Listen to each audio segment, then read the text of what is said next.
Welcome to my YouTube channel guys. अगर आप लोग भी रेलवे ग्रुप डी या फिर एसएससी एमटीएस की तैयारी कर रहे हो और अब तक आपने तैयारी स्टार्ट नहीं की, तो मैं आप लोगों के लिए एक क्रैश कोर्स लॉन्च कर रहा हूँ, जिसमें मैं डेली के 10 क्वेश्चन लाऊंगा जो कि काफ़ी इम्पोर्टेंट होंगे और पिछली बार में पूछे हुए क्वेश्चन है। तो जल्दी से चैनल को सब्सक्राइब कर ले और जितने भी आपके पास स्टडी रिलेटेड ग्रुप्स है उनमें इस लिंक को जल्दी से शेयर करें, क्योंकि मैं डेली के 10 इम्पोर्टेंट क्वेश्चन लेके आऊँगा जो कि मैथ्स, रीजनिंग और जनरल साइंस से होंगे। तो चलिए शुरू करते हैं। आज हमारा पहला वीडियो है इस सीरीज़ का। तो चलिए देखते हैं पहला क्वेश्चन क्या है। पहला क्वेश्चन है, कौन सी संख्या भाज्य अभाज्य दोनों ही नहीं है?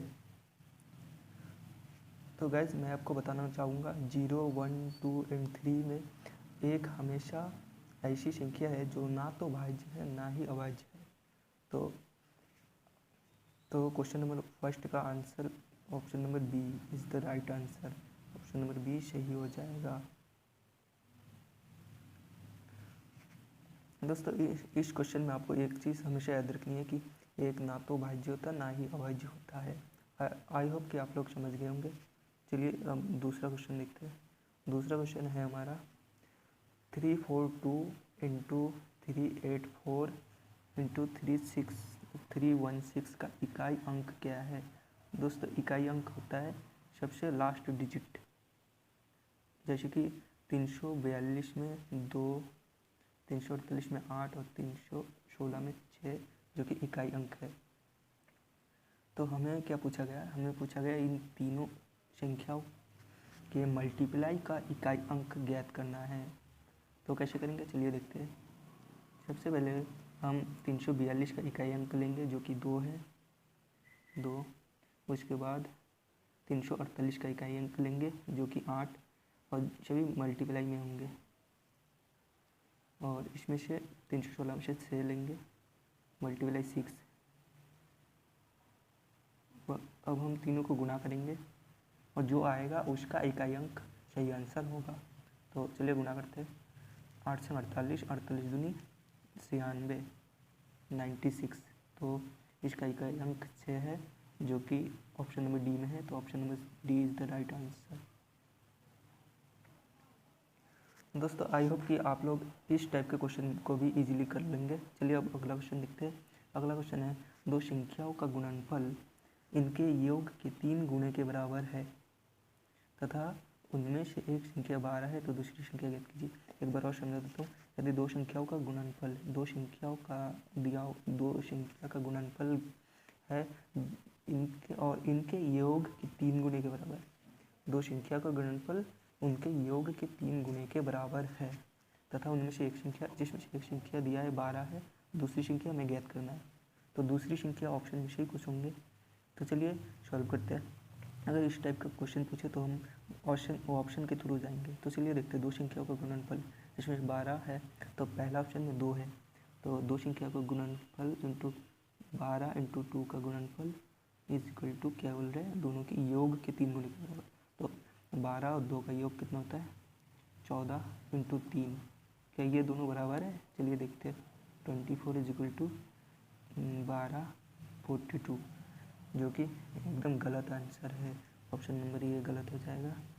अब चलिए दूसरा देखते हैं, ऑप्शन नंबर बी देखते हैं जो कि 3 है। तो चलिए 12 इंटू 3 इज इक्वल टू, दोनों का योग कितना होता है? 15 इंटू 3, जो कि होता है 12 36 होता है। 12 से 36 इज इक्वल टू 15 इंटू 3 45 होता है। तो दोस्तों ये भी गलत है, ऑप्शन नंबर बी भी गलत है। अब ऑप्शन नंबर 3 देखेंगे।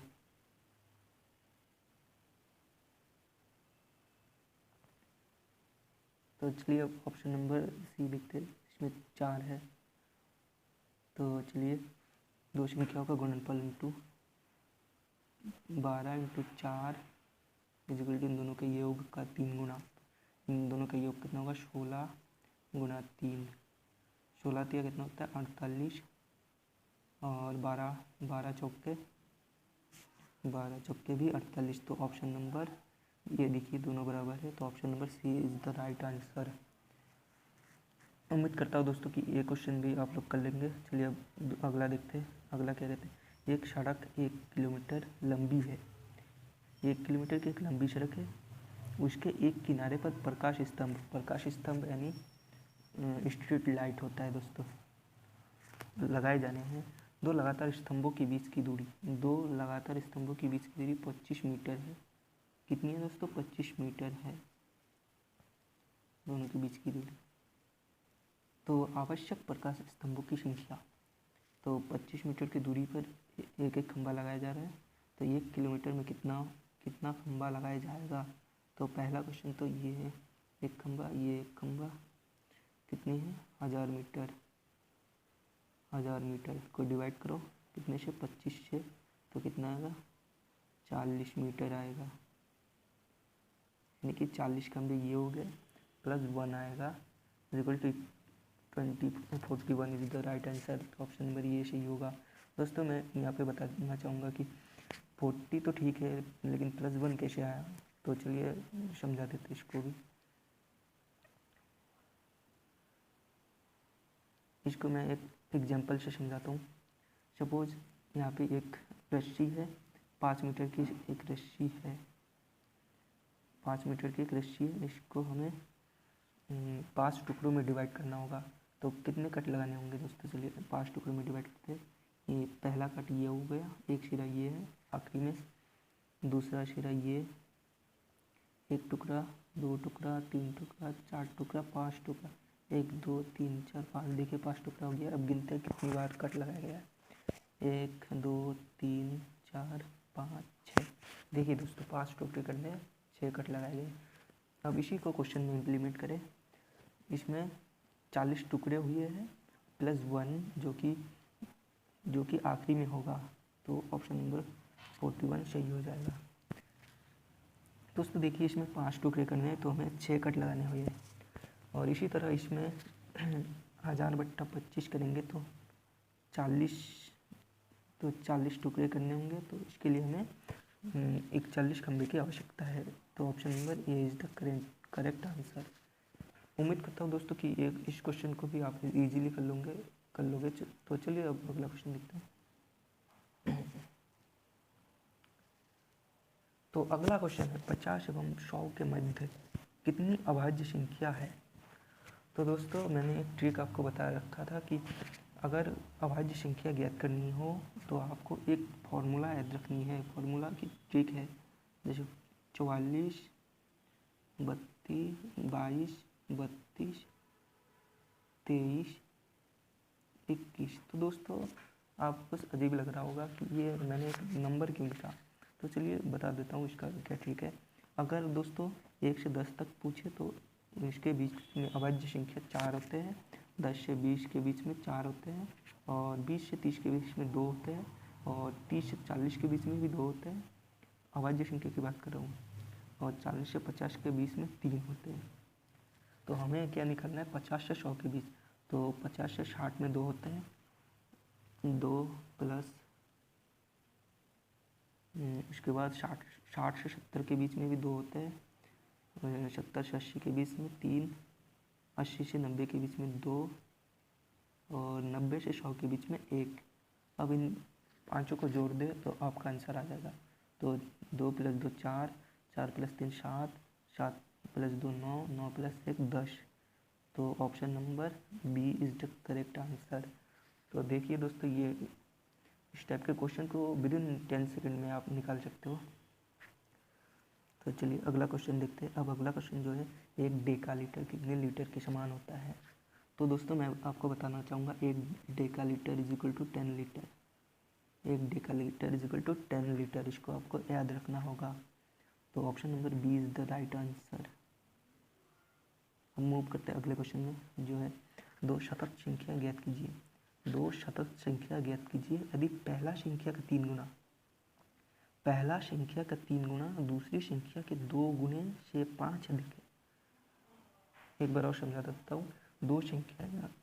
2 ऐसी संख्या हमें ज्ञात करनी है जिसमें से पहला संख्या का 3 गुना दूसरी संख्या के 2 गुने से 5 अधिक है। पहला संख्या का 3 गुना दूसरी संख्या के 2 गुने से 5 अधिक है। तो चलिए इस टाइप के क्वेश्चन को भी हम ऑप्शन के थ्रू करते हैं। तो पहला ऑप्शन है 5 और 6। तो पहला ऑप्शन है 5 और 6। तो चलिए देखते हैं। पहला संख्या का 3 गुना, 5 का 3 गुना कितना होता है दोस्तों? 15 इज इक्वल टू दूसरी संख्या के 2 गुने से 5 अधिक, तो 6 का 2 गुना 12, 12 प्लस 5 17। तो ये ऑप्शन नंबर ये गलत है। अब ऑप्शन नंबर बी पे मूव करते हैं। ऑप्शन नंबर बी कह रहा है पहले संख्या के 3 गुना, यानी 6 का 3 गुना कितना होता है? 18 इज इक्वल टू 7 का 2 गुना 14 प्लस 5 कितना होता है? 19। तो ऑप्शन नंबर बी भी गलत हो गया। अब ऑप्शन नंबर सी पे आते हैं। 7 का 3 गुना 7 21 इज इक्वल टू 8 के 2 गुने प्लस 5, 8 का 2 गुना 16 प्लस 5 21। तो ये option number C is the right answer. Option number C सही हो जाएगा। उम्मीद करता हूँ दोस्तों आप इस टाइप के क्वेश्चन को इजीली सॉल्व कर लेंगे। तो चलिए अब अगले क्वेश्चन पे चलते हैं। अगला क्वेश्चन है यदि किसी संख्या की 3/4 का 1/3 30 है तो संख्या ज्ञात कीजिए। क्वेश्चन कह रहा है किसी संख्या का 3/4 मतलब 3/4 यानी कि 4 भाग का 3 भाग, और 1/3 यानी कि 3 भाग का 1 भाग 30 है तो संख्या ज्ञात की, वह संख्या में ज्ञात करनी है। तो इसके लिए एक फॉर्मूला बता देता हूँ। तो वहाँ संख्या हमने x मान ली, x का 3/4 गुना कर जाए तो इनको गुना में कर दो 3/4। दोस्तों अगर का किसी संख्या का 3/4 1/2 कहे तो का मतलब गुना कर दोगे। किसी संख्या का 3/4 यानी 3/4 किसी संख्या का तो गुना आएगा 3/4 का 3 गुना, तो 3/4 का 1/3, तो इसका भी गुना 1/3 इक्वल टू कितना है? 30 है। अब इसको सॉल्व करो तो आपका आंसर आ जाएगा। तो 3 से 3 कटा, 4 इधर डिवाइड में है तो उधर जाके मल्टीप्लाई होगा। तो x इज इक्वल टू, तो यहाँ दोस्तों क्या था?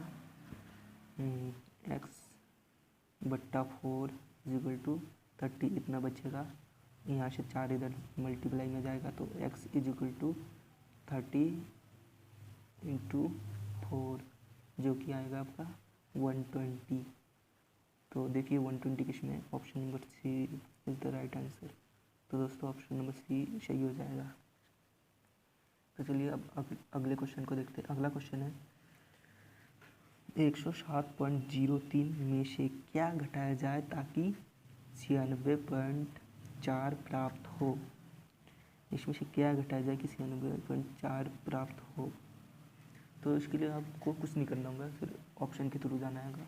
तो अगर 96.4 में कोई से भी ऑप्शन को जोड़े जो कि 107.3 देगा तो वो आपका सही आंसर होगा। तो चलिए देखते हैं 96.4 में 1.63 जोड़े तो क्या होता है? 96.4 प्लस 1.63 इसको जोड़े तो क्या दोस्तों 107.03 आएगा? चलिए देखते हैं 3 आएगा इस पर। 6 4 10 का 0 ऐसे 6 7 1 8 9, तो ये नहीं आ रहा है। ऑप्शन नंबर ये गलत है। अब इसको देखते हैं, बी देखते हैं। ऑप्शन नंबर बी देखते हैं। ऑप्शन नंबर बी क्या है? 96.4 में अगर 10.63 जोड़े तो हमें आना चाहिए कितना? 107.03। तो देखते आता है कि नहीं। 0 + 3 3 आएगा। 6 + 4 10 का 0 ऐसे 6 0 7 107। तो ये सही आ रहा है। तो option number B is the right answer. Option number B सही हो जाएगा। चलिए अब आज का आखिरी क्वेश्चन देखते हैं जो है 10वां क्वेश्चन, जो कह रहा है 2 संख्याओं के मध्य अंतर का 2 गुना उनके योगफल के बराबर है। यदि एक संख्या 15 है तो दूसरी संख्या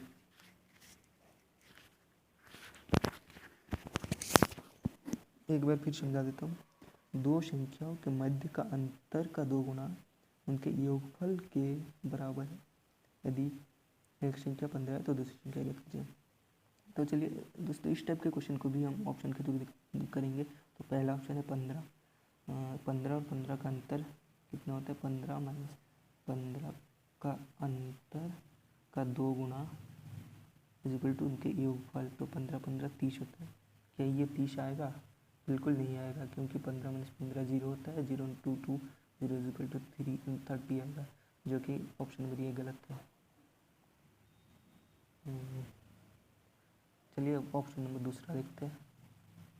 तो ऑप्शन नंबर दूसरा क्या कह रहा है? ऑप्शन नंबर दूसरा में क्या है? 10 है। यहाँ देखिए 10 है, ऑप्शन नंबर दूसरे में 10 है।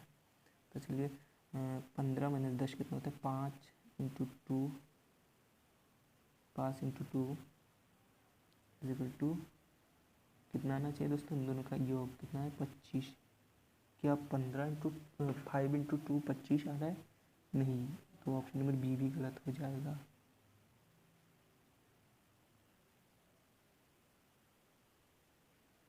तो चलिए अब ऑप्शन नंबर सी पे मूव करते हैं। ऑप्शन नंबर सी जो कि 5 है। तो चलिए देखते हैं कि ऑप्शन नंबर 5 सही होता है कि नहीं। तो 15 माइनस 5 इंटू 2 इक्वल टू कितना होना चाहिए दोस्तों? इन दोनों का योग। 15 प्लस 5 का योग 20। क्या दोस्तों 15 माइनस 5 इक्वल टू 10 होता है। 10 इंटू 2 10 इंटू 2 20 होता है। तो 20 इक्वल टू 20। तो ये सही हो रहा है। तो option number C is the right answer. तो उम्मीद करता हूँ दोस्तों आज जितने भी क्वेश्चन मैंने कराए आपको एकदम समझ आए होंगे। तो अगर दोस्तों समझ आए तो एक लाइक ज़रूर कर दें और चैनल को जल्दी से सब्सक्राइब कर दें। और जितने भी आपके पास हिस्ट्री रिलेटेड ग्रुप्स है तो उनमें जल्दी से शेयर करें, क्योंकि मैं डेली ऐसे 10 क्वेश्चन लाता रहूँगा, जो कभी मैथ से होंगे, कभी रीजनिंग से होंगे और कभी जनरल साइंस से होंगे। आपकी तैयारी हम ज़बरदस्त तरीके से करवा देंगे और आपका सिलेक्शन भी कंफर्म करा देंगे दोस्तों। तो चलिए मिलते हैं अगले वीडियो में। तब तक के लिए धन्यवाद।